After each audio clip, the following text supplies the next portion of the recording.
Yeah, obviously excited. Just first day of practice here. I've had a chance to watch a lot of film here on Eastern Michigan, and today was the first day on the practice field. Trying to take advantage of a couple days where we had fall break, so there's no classes.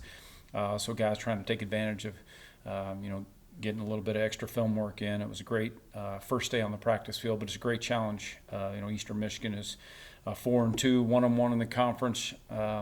Obviously, we've had a battle with them the last couple of years, and we're going back on the road again. They've done a good job at home this year, but it's a great challenge for us. And obviously, the number one goal right now is to make sure we have a great week of preparation before we get on the bus here on Friday afternoon. Go ahead, Robbie. Hey, Coach. I guess I'm interested because I think you and Drew both talked about it post game, kind of talk about that swagger that you guys kind of have back. I mean, what does that look like for you?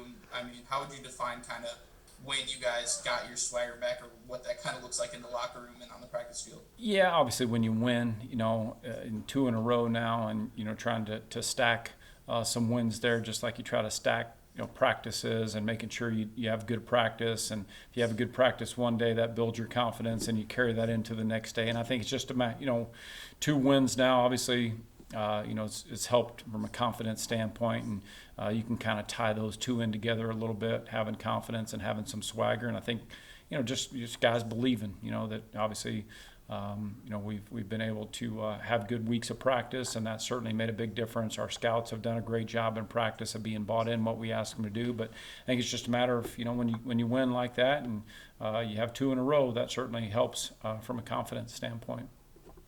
Yeah, and then the confidence standpoint too. I think the past 2 weeks, I mean, the first offensive play you guys score on. I mean, how intentional is it just to get, obviously maybe not the first play, but to get that fast start, to kind of get some of that confidence out the gate? Yeah, no doubt. That's something that you always talk about. Every game, you want to get off to a good start. Fast start, establish great effort. You want to establish physicality. Those are things that you always, really focus on, or that are really important to start a game. As we know, unfortunately, not every single game goes exactly the way you try to script it or the way you try to set it up. But certainly, the last 2 weeks have been awesome. To start with an opening kickoff for a touchdown, and then the defense do a tremendous job. And then the next play, the first offensive play, you score a touchdown, and to be able to do that, the last 2 weeks is certainly, something that, when you script it, that's what you hope for, and it was great to be able to do that the last 2 weeks. Absolutely. And then I guess sticking on the offensive side, maybe the running game, what hasn't been maybe what you guys had anticipated. I mean, what's it going to take to kind of get that kind of going again? Yeah, I think just staying after it, staying, making sure we're emphasizing it, giving our guys up front the looks that they're going to see in the game, giving those guys the looks in practice. We've had a few moving parts. We've had a few lineup changes. That happens. That's part of it. But when you have a few lineup changes, sometimes that can adjust maybe what your strengths are from a scheme standpoint. I'm talking about a running scheme, but I think for us, we just got to stay after it. Coach Johnson does a great job. That's just the position this year that far through one half of the season, we've just had a few injuries here and there that have caused some lineup changes. But we're just going to stay after it and make sure we do our part to put our guys in a position to be successful. And there's no magic ingredient there. I think it's just a matter of us, staying consistent, continuing to emphasize it, and we'll get there. We're just going to stay after it. Sure. And then the last one for me, I guess on the defensive end, it was a good day all around on Saturday. But, I mean, through the first half of the season, Tavion Woodard just keeps finding ways to make big plays. I think it was 2 forced fumbles last week. I mean, what have you seen just in his progression from last year to this year, and how he's able to make such an impact? Yeah, no question. I mean, we talked about confidence just to get the conversation started here. I think his confidence is awesome right now, to see what he's been doing in the weight room, to see what he's been doing on the practice field, to see that pay off when you're a player and you see your work ethic, you see what you've been doing in the weight room and what you've been doing on the practice field. When you see it produce results on game day, that's a great feeling, man. That's when man, what I'm doing is paying off for me. And he's still a young player. And he's going to continue to stay after it. He's obviously bought into what Coach McKenzie is working with him on every single day in practice. He's got a great skill set. He's got great length. Those are things that showed up extremely early in his career here when he was going against a guy like Danny Pinner every day in practice. And so he's just going to stay after it. He's a humble young man. He likes, obviously he loves to work hard. And, I think he'd be quick, just like any of our players would, quick to give credit to the players that are around him, the guys that he's teammates with on the D-line, and he's making the most of his opportunities when he has them, and that's what you like to see out of a young player like that.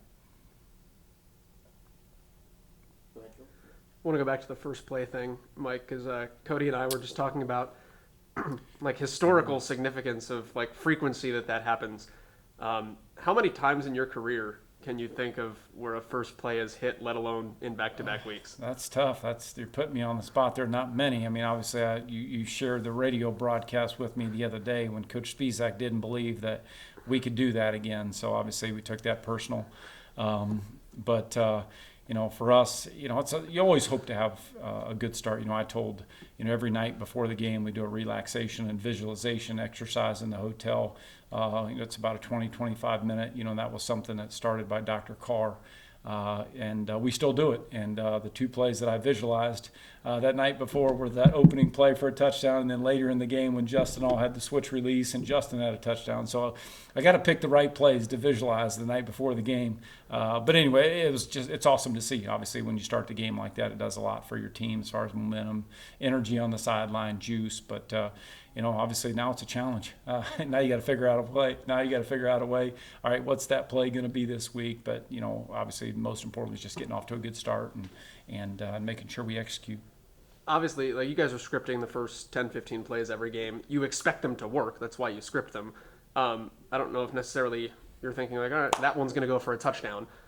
When the first play hits for a touchdown, does that alter the rest of the script a little bit because it changes the layout or something? Like if something hits for that dramatic of a play, does it alter what comes after it? No, sometimes you might switch up. You have a top 10 plays, and yes, you order them up on your call sheet, but yet number one hit, are we in that same, the next play on there might be in that same personnel group before you switch to a different personnel group. So some of the conversation might be, well, we might not go to number 2 on the list. We might skip down to number 4.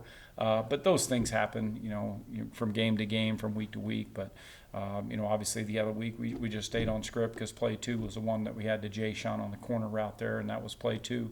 That was on the call sheet there. So, that's why you go through the week. You want to make sure that, what's in your openers or, trying to get the ball in the hands of your playmakers. Obviously, feel like pretty strongly that you're going to see a certain look versus this, or a certain look versus this personnel group. Then you want to make sure that you try to emphasize those things when you open up the game.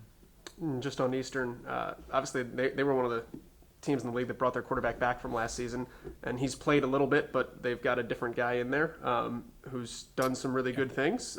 What changes or what has changed maybe about their attack? What's different with him? I know Preston Hutchinson was a really good runner. Yeah, Ben Bryant transferred there from Cincinnati. He's done a good job. He's got a big arm. Obviously, he's a talented guy there, and certainly you have an offensive system that you have, but like anybody, you're going to tweak your system. You're going to tweak what you call based on who you have as the signal caller there, and some of the weapons that you may or may not have, whatever. But you're always going to tweak a little bit of what you do based on who's playing, and he's done a good job. He's obviously done a good job of running their offense, and you can see him getting stronger and stronger as every week continues to move forward, and obviously we got a lot of film now to be able to study on him from this year, and I know our defensive staff will do a great job of making sure we have a plan, and like anything else, just like a week ago when you get pressure on the quarterback, that certainly helps. And I know the last couple of weeks, they've had they those two teams respectively in Miami and Northern have been able to get to him a little bit, and that's going to be key. We got to be able to get some pressure on the quarterback so he's not comfortable in the pocket. Going off of that, another question that came up was how important has it been to be applying pressure and get to the quarterback over the last few weeks, using 3, 4, 5, mixing up the looks? Yeah, which is awesome. Anytime you can get pressure on the quarterback like that, that's pass rush is the defensive secondary's best friend. When you can get pressure like that, and he's uncomfortable in the pocket, and it maybe leads to a decision or a throw, where it's faster than he's ready to make it, or perhaps it's off target because the pressure on the previous series or the pressure on the previous snap got to him. So that's key for us to build on that, and it's good to see our guys healthy. Anthony Ekpe coming back in there, and him being fresh again, and Christian Albright and Tavion Woodard coming on where he's at, and all those guys, and Jordan Ward and Chris Ajiman. I mean, there's been a lot of guys that have been in that rotation there, and we can get pressure on the quarterback and get some hits like that. That certainly makes it where he can't get comfortable in the pocket and set his feet, and that can lead to obviously some turnovers on the back end. And then just overall thoughts on Eastern Michigan heading into this matchup. Yeah, good team. Obviously, they're 1-1 in the conference. They've done a good job at home. They haven't lost a home game yet, and we're going on the road. And we've had battles with them the last 2 years, and it's another MAC West opponent, and you're going to get their best shot. So we got to be ready to play. We got to have a great week of practice. They got a lot of guys that have played a lot of football, a lot of guys returning. And Coach Creighton's done a great job. Him and his staff there have done a great job of being consistent. You know what you're going to get from them, week in, week out, and it's a great challenge for us, and we'll be ready to go. Are any more questions on the chat? All right, thank you, Coach. Okay, thank you.